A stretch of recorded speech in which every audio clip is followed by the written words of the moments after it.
지금 이스라엘 백성들이 이 14장에 와서 어디에 있냐면 홍해 바다 앞에 탁 서 있습니다. 지금 보이시죠? 제가 딱 혼자 딱 서 있는데 여기가 홍해 바다예요. 이렇게 홍해 바다. 그러니까 바다가 쫙, 바다 아시죠? 물이 가득 찬. 그 빠지면 수영을 아무리 잘해도 저 육지가 없으면 가다가 죽을 수 있는 바다. 그 앞에 다 서 있어요. 이렇게 거의 뭐 아이들까지 포함하면 장정 60만에 아이들 다 포함 한 200만 명 정도 이스라엘 백성 다 여기까지 와 있습니다. 그리고 뒤에는 딱 누가 오냐면 바로 애굽의 군대가 막 이렇게 병거를 이끌고 와서 있습니다. 뭐 한 가지죠. 물속에 뛰어서 수영해서 저 가나안 땅으로 넘어가든지 잘해서, 아니면 또 뒤로 돌아서서 싸우든지, 아니면 항복하든지, 뭐 별 수가 없어요. 그냥 그 자리에 있으면서 어떻게 해야 되나 이럴 때가 있죠. 홍해 바다 앞에 이스라엘 백성들이 딱 서 있는데 막다른 지금 골목에 딱 들어간 거죠. 막다른 골목. 막 도망쳐서 딱 왔는데 거기 여기로 가라 저기로 가라 이렇게 왔는데 딱 막다른 골목이에요. 막혀 있어요. 담이 이만큼 있어요. 사람이 뛸 수 없습니다. 아무리 뭐 높이뛰기를 잘하는 사람이라도 그걸 뛰어넘을 수는 없는 그러한 가운데 딱 있는 거죠. 근데 이 막다른 골목, 홍해 바다 앞, 여기를 누가 인도하셨죠? 출애굽기 앞에 13장을 보면 계속 하나님께서 인도했다. 그리고 너희들을 애굽에서 이끌어냈다 할 때 인도라는 말이 계속 여호와께서 인도하셨느니라. 너희들을 가나안 땅으로 인도하시면 너희는 거기서 이 절기를 지킬지니라. 그리고 뭐 계속 이야기를 하시다가 하나님께서 이스라엘 백성들 나오게 하시고 이 홍해 바다 앞으로 사실 인도한 것이 하나님이신데 왜 홍해 앞까지 오게 하셨는가? 홍해를 쫙 가르기 위해서. 맞습니다. 그러나 그것보다 먼저 앞서는 마음이 있으셨어요. 홍해 바다를 내가 가를 것이다. 그리고 지나가게 하기 위해서 내가 하나님됨을 알게 할 것이다. 맞습니다, 여러분. 홍해 바다를 쫙 갈라서 내가 하나님됨이다 라고 하시지만 더 앞서는 마음을 이렇게 출애굽기 13장 17절을 말씀하거든요. 제가 읽겠습니다. 바로가 백성을 보낸 후에 블레셋 사람의 땅의 길은 가까울지라도 하나님이 그들을 그 길로 인도하지 아니하셨으니 이는 하나님이 말씀하시기를 이 백성이 전쟁을 하게 되면 마음을 돌이켜 애굽으로 돌아갈까 하셨습니다. 이것이었습니다. 처음에 애굽을 나왔을 때 홍해 바다로 하나님 이끌어려고 하신 게 아니고 먼저는 가나안 땅으로 이렇게 북동쪽으로 먼저 갈 수 있도록 사실 블레셋 땅을 이제 지나가면 갈 수 있어요. 빨리 홍해 바다를 강야를 거치지 않고. 그런데 하나님께서 아시는 거예요. 이들이 나올 때 하나님이 우리 3월 1일 날 담임 목사님 말씀하신 것처럼 여호와의 군대라고 지칭은 불렀지만은 그 존재의 어떤 정체성의 어떤 모습으로 불렀지만은 실제의 모습은 그렇지 않죠. 여호와의 군대로 하나님께서 만들어가고 빚어가시고 변화시켜 가실 것인데 강야 40년 동안에 지금은 아니죠. 마치 시몬, 베드로 이렇게 했을 때 베드로가 반석인데 베드로가 먼저 반석이 되지 않지 않습니까? 넘어지고 쓰러지고 난 다음에 성령 충만받고 베드로가 진짜 반석이 되거든요. 그것처럼 그런 모습 속에서 가는데 그 이유가 전쟁을 블레셋과 싸우면 이들이 막 어이구야 쉽게 말하면 감당할 시험이 안 되는 거예요. 감당할 싸움이 안 된다는 어린아이와 어른과의 싸움. 뭐 하나님이 개입하실 수도 있죠. 근데 하나님이 그렇게 하시지 않습니다. 도리어 길을 우회하도록 합니다. 결국은 바로 지나가면 될 일인데 하나님께서 다시 돌려서 길을 이렇게. 그럼 하나님 길을 잘못 인도하셨는가? 아니죠. 우리 하나님 그런 분 아니시죠. 하나님은 우리의 내일과 이유를 아시죠. 창세 전부터 창세 이후까지, 영원 전부터 영원 후까지를 다 아시는 분이시죠. 잘못 인도하실 리가 없죠. 그렇게 우회를 해서 돌아오게 하십니다. 그때 사람들이 생각했겠죠. 다시 돌아가라, 밑으로 내려가자, 위로가 아니고 밑으로. 뭐 지리를 아는 사람도 있지 않았겠. 이쪽으로 가면 바로 가나다 바로 갈 수 있는데, 모세도 바로 가면 더 빨리 갈 텐데, 하나님께 더 빨리 가는 길이 아니고 도리어 우회해서 뒤로 내려가서 이렇게 꼬불꼬불한 길로 인도를 하셨는데, 그 인도하시는 게 하나님이 인도하시는구나 한데 홍해 바다에 도착한 거예요. 홍해바다 앞에 아무것도 없어요. 큰 배가 있는 것도 아니고 뭐 준비된 것도 있는 것도 아니고 아무것도 없습니다. 아무것도 없는 막다른 골목으로 하나님이 인도하셨어요. 뭐 거기까지는 여기 왜 인도하셨지? 뭐 어떻게 하시려는 거지? 뭐 도대체 여기 인도하셔갖고 뭐 여기까지는 더 급하고 위급한 상황이 발생한 거죠. 애굽의 병거들이 쫓아와. 이것은 단순하게 여기 뭐 하는 거지? 여기서 무슨 일을 하시려고 하는 이런 생각할 틈과 여유가 없는 상황이 발생된 것이죠. 생명이 걸려있는 일이. 근데 그들이 선택이 무엇입니까? 항복해서 돌아가자. 그냥 우리 사는 길은 그냥 지금 앞에도 홍해바다고 죽을 수는 없으니까 못 건너니까 이거는 현실이다. 못 건넌다. 이거는 절대로 불가능한 일이다. 이 홍해바다를 건너는 건 절대로 불가능한 일이다.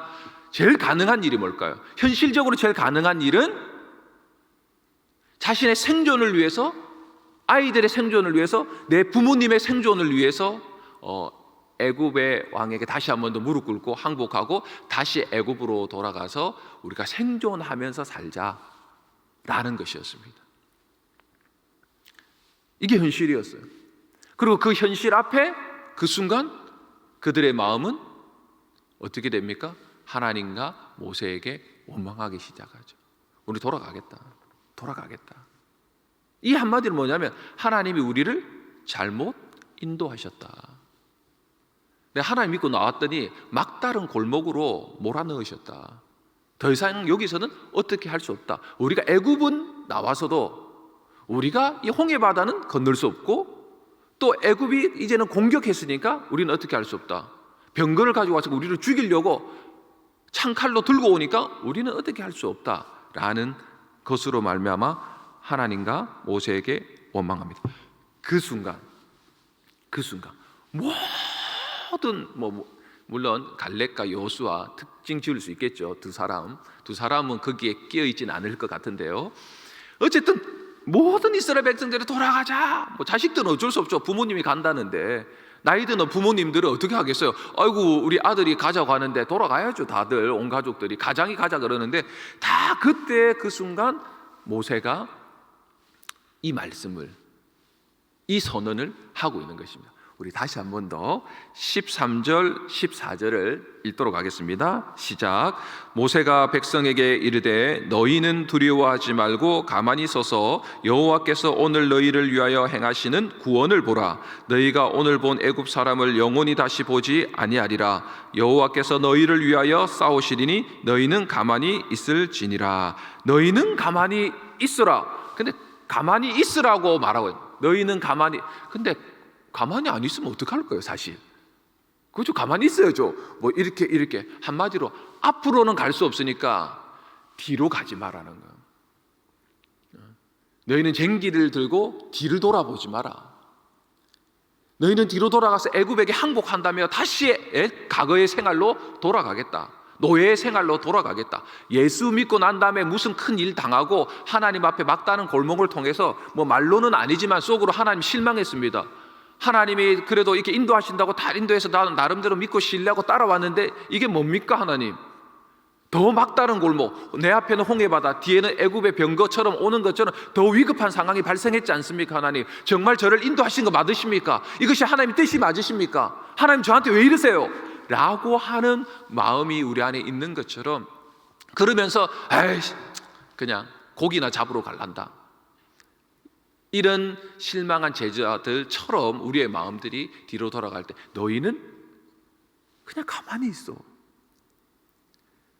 뒤를 돌아보지 말고 뒤로 돌아가겠다라고 말하지 말고 옛날의 옛사람으로 돌아가겠다, 옛날에 예수 믿기 전에 돌아가겠다, 옛날의 과거로 돌아가겠다 하지 말고 지금 현재의 그대로 있으라라는 말이죠.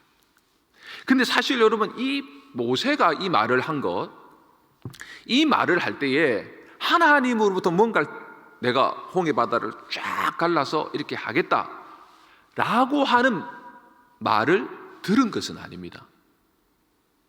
이 13절 14절에 모세가 이 말을 할 때 너희는 가만히 있어라. 하나님께서 행하시는 구원을 보라.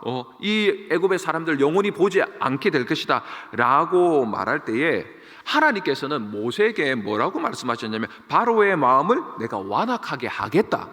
완악해진 바로가 온 군대를 이끌고 이스라엘을 뒤쫓아올 것이다. 그와 그의 온 군대를 통하여 내가 영광을 받겠다라고 말씀하신 것이지, 내가 홍해 바다를 가를 것이다 라고 말씀하시진 않았다라는 거예요. 쫓아오겠다. 그러나 내가 그들과 싸우겠다. 뭐 어떻게 싸우셔서 어떻게 없앨지 이거는 말씀하시지 않았다라는 거죠. 그럼에도 불구하고 모세가 수많은 원망과 불평과 뒤로 돌아가겠다라고 하는 두려움에 떨고 있는, 의심에 떨고 있는 이 백성들에게 뭐라고 했습니까? 두려워 말라. 오늘 본 애국 군사를 앞으로 영원히 보지 않을 것이다. 여호와께서 너희를 위하여 싸울 것이니 너희는 잠잠코 구경만 해라. 하나님이 너희를 위하여 어떻게 행하시는지, 애굽에서도 하나님이 너희를 위하여 10가지 재앙을 통하여 너희를 나오게 한 것처럼 이 홍해 바다 앞에서도 하나님이 어떻게 행하시는지 너희는 구경만 해라 라고 말하고 있는 것이죠. 믿음이죠.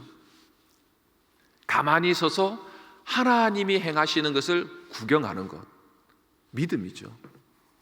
절대로 가만히 있을 수 있는 상황이 아니거든요. 뭔가를 해야 되거든요. 사람은 두려우면 뭔가를 움직입니다. 사람은 두려우면 과거로 돌아가든 현재로 돌아가든 미래의 어떤 사람을 향해서 손을 내밀든 어떤 방식으로든 간에 사람은 두려우면 움직이거든요. 가만히 있는 것은 믿음입니다. 여러분. 기다리는 것은 믿음입니다. 하나님이 찾아오셔서 하나님이 새 일을 행하시는 것을 어떤 방식으로 할지 두렵지만, 의심이 가득 차지만 그 자리에 그대로 가만히 있어서 하나님, 당신이 어떤 분인지 나타내십시오 라고 기다리는 것은 믿음의 인내거든요. 여러분, 믿음은 하나님에 대한 전적인 신뢰를 바탕으로 가는 것입니다. 모세는 애굽이라는 구렁텅이 속에서 고통받던 이스라엘을 애굽으로부터 구원해 주신 하나님을 전적으로 홍해 바다 앞에서도, 그리고 애굽의 병거가 쫓아오는 중에도, 그리고 죽음의 위기 앞에 또 자신을 지도자라고 따라왔던 수많은 이 백성들이 원망하고 불평하면서 그렇게 하는 상황 가운데서도 전적으로 그 가운데서도 하나님을 신뢰했습니다. 믿음의 순도는 80%, 90%, 99%가 아니고 100%여야 되는 거죠.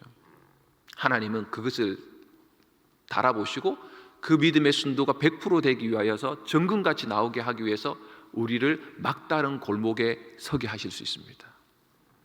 막다른 골목에, 홍해 앞에 서게 하실 수 있다니까요. 100% 되기 위해서. 99% 믿음도 바른 믿음이 아닌 거죠. 모세는 하나님께서 구체적으로 어떻게 역사해야 할 것인지 몰랐습니다. 몰랐다니까요. 모세도요. 몰랐지만 선포했습니다.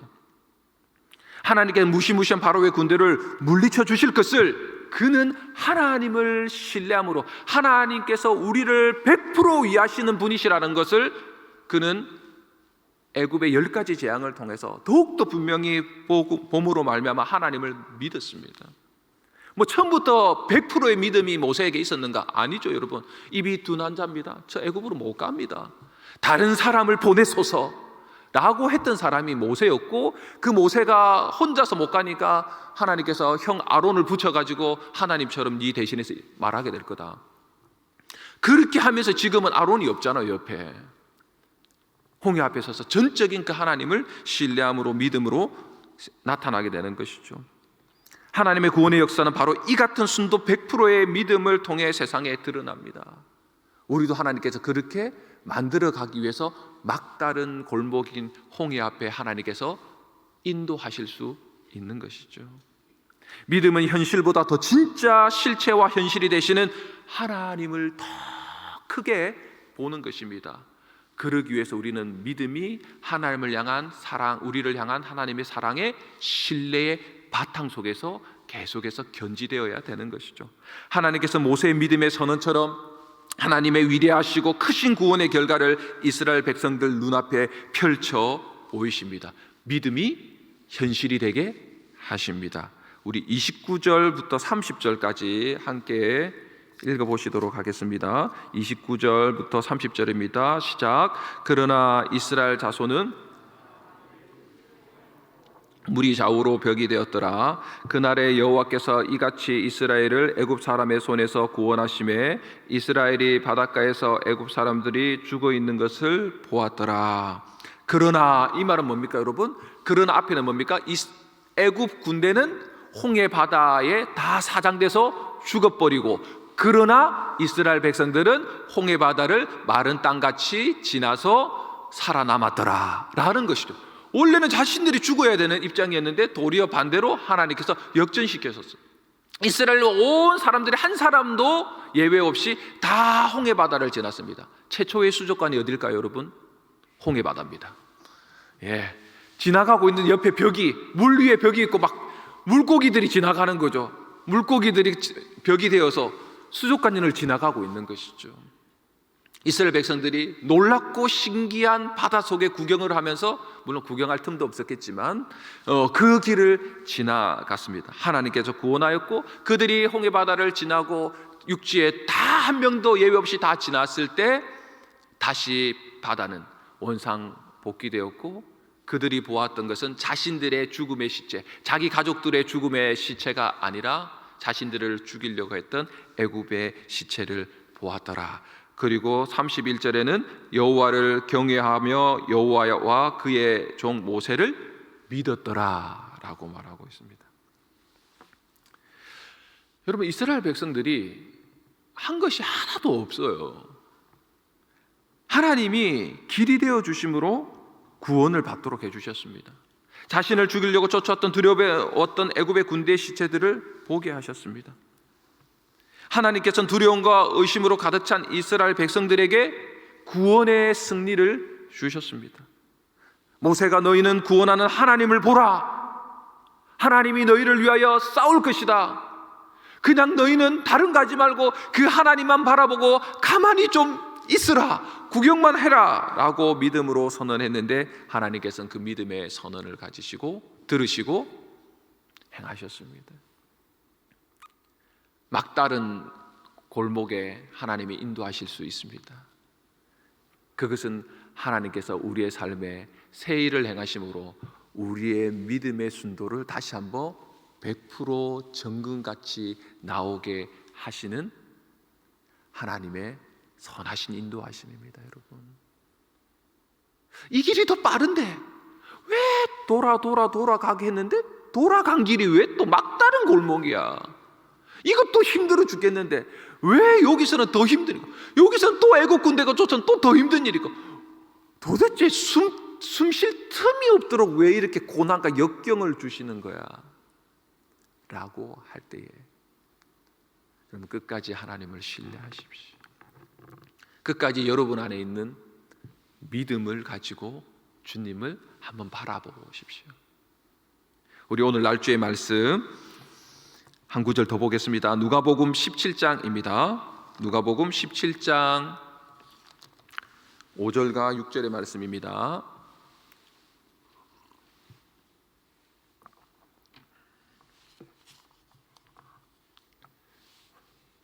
누가복음 17장 5절과 6절 함께 읽겠습니다. 사도들이 주께 여짜오되 우리에게 믿음을 더하소서 하니 주께서 이르시되 너희에게 겨자씨 한 알만한 믿음이 있었더라면 이 뽕나무더러 뿌리가 뽑혀 바다에 심겨라 하였을 것이요 그것이 너희에게 순종하였으리라. 우리는 승리를 주시는 구원의 하나님을 바라보기 위해서 두려움과 의심이 가득 찬 현실의 세계에 우리는 살아가고 있죠.